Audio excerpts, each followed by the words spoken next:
What's up? I'm SYROBE. My last video covered a lengthy tutorial on how to infinitely farm max level decos and the highest rarity 8 artian weapon pieces. Achieving this by sleeping through the nights via resting in your camp and waiting until you reach a full moon, which allows you to harvest rare night flowers that you can then trade for golden melding tickets, which gives 10 decos for each, or golden relic tickets, which gives you 15 artian pieces for each. Both of these at max level rarity. But I discovered a new method last night that does not require you to rest, does not require guild points, and always puts you in a full moon state, which worked for me and everyone that was in my Twitch live streams. So be sure to check me out there for more Monster Hunter theory crafting. Today we're gonna break Monster Hunter Wilds by dissecting how the game is structured via pseudocode. But to summarize it for anyone who doesn't care for all the nerd stuff, the video game Monster Hunter Wilds has an internal clock that determines the day-night cycles of the video game world. However, based on my research, this weekly cycle automatically resets to the beginning of the week upon fully exiting your game and relaunching it into the private lobby.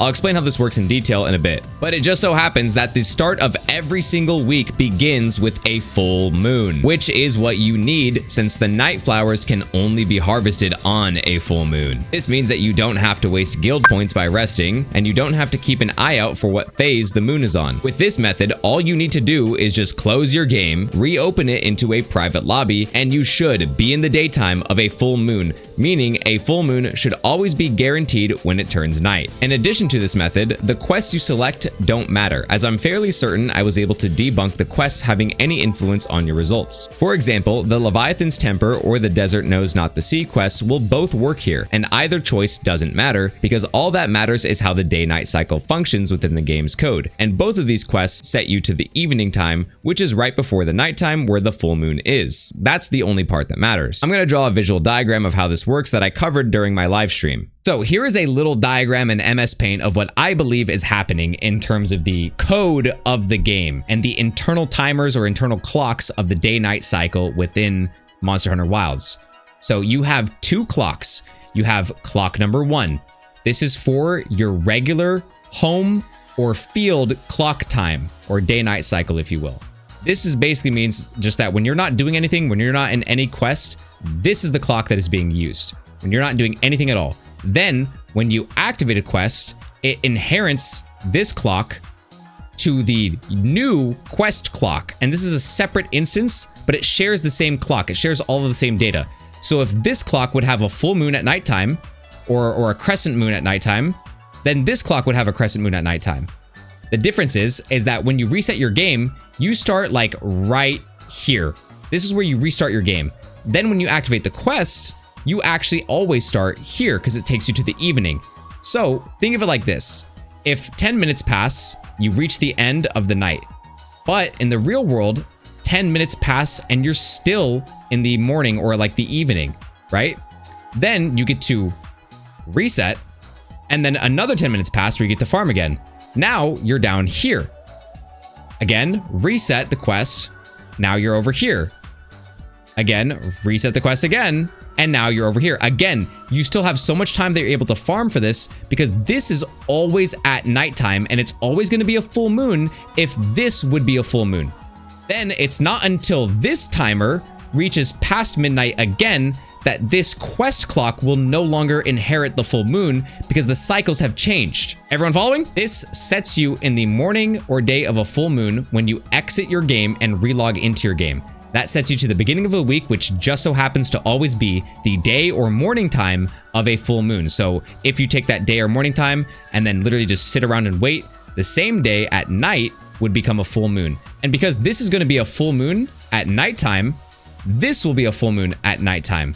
But this one starts you during the daytime because that's when the world gets reloaded. So since you start here in this daytime, this clock will fast forward straight to where the nighttime is, which is why the full moon is always active. And then once this stops giving you a full moon, all you have to do is just exit your game, reload your game, and it's going to reset it all back to the very beginning of a full moon once again in the daytime, and it's going to let you transfer straight into the nighttime of your quest so that you can instantly and infinitely farm your quests, farm your flowers at a full moon without having to waste your points in your guild points, without having to sleep, and saving you so much time and resources. This is the most efficient way to farm it. We have broke it down to literal pseudocode just so that we could farm efficiently. This is weaponized autism at its finest. Now I'm gonna reload the game and show you again that it's gonna spawn you into the full moon.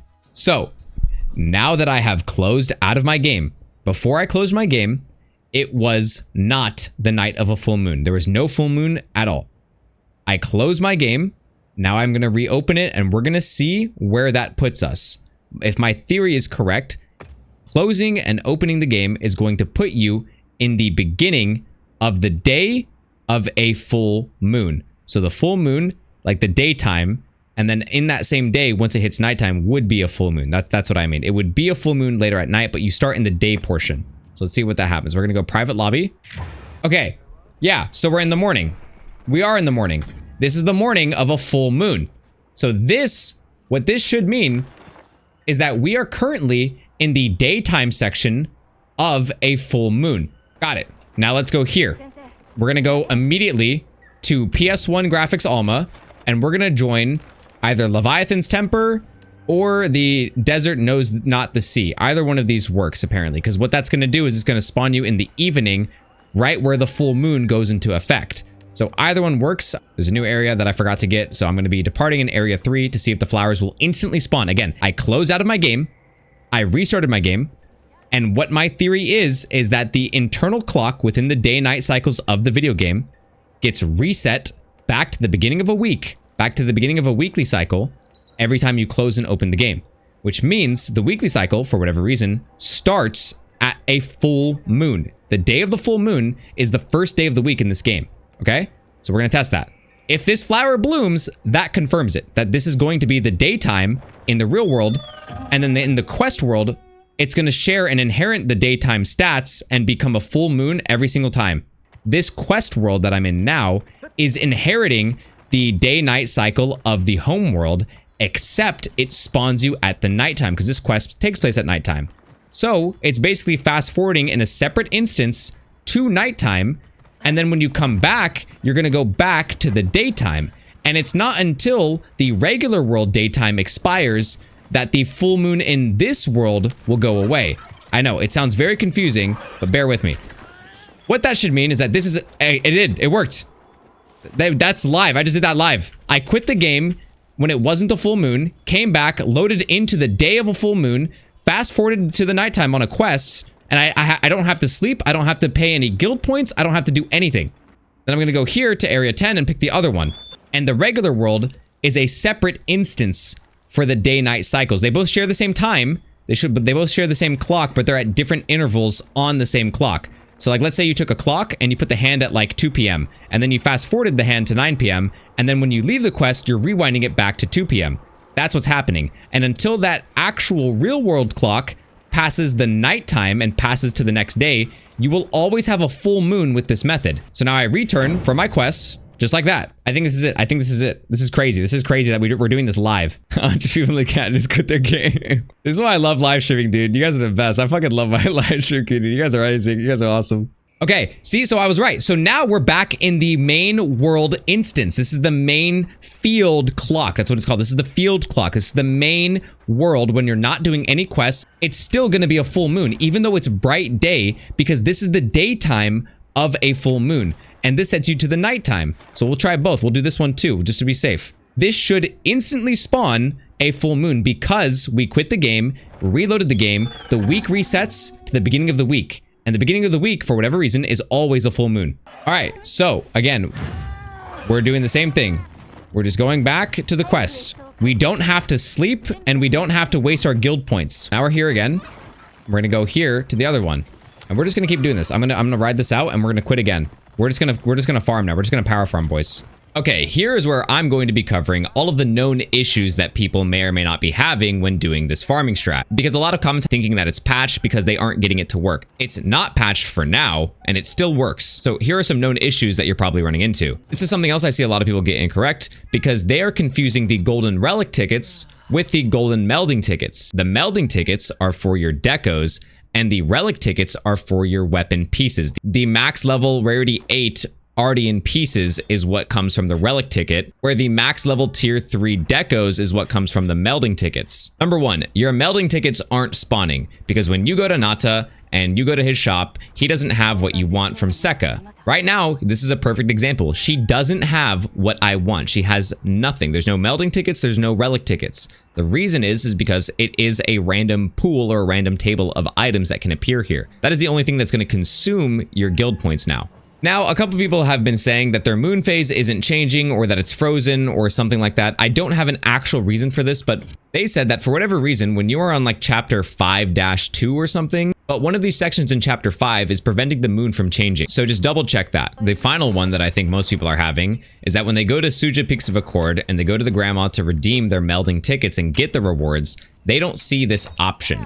It's because you have to go to your Ancient Orb Swords, use your melding tickets here, Ancient Orb Armor, use your melding tickets there, or you can go to Relics and use these separate golden relic tickets. Again, these are separate. They are not the same. The relic tickets cannot be used for the melding, and the melding tickets cannot be used for the relics. These are two different kinds. As you can see, I have 2 here, and if we go back, I have 8 here. They're completely separate. And if you're not seeing either of these, then you most likely aren't a high enough level hunter rank. I think that's the only other thing that I can explain it. You might need to be around HR 30 to be able to redeem this ticket. I have no idea if that's the case. If anyone knows, let me know in the comment section below. But as of right now, those are the only known issues that people are experiencing. So hopefully that covers that for you guys. If you enjoyed the video or found it helpful, be sure to catch me live on Twitch and let me know how it worked for you. I've been SYROBE, and hopefully I'll see you all live on Twitch. Peace.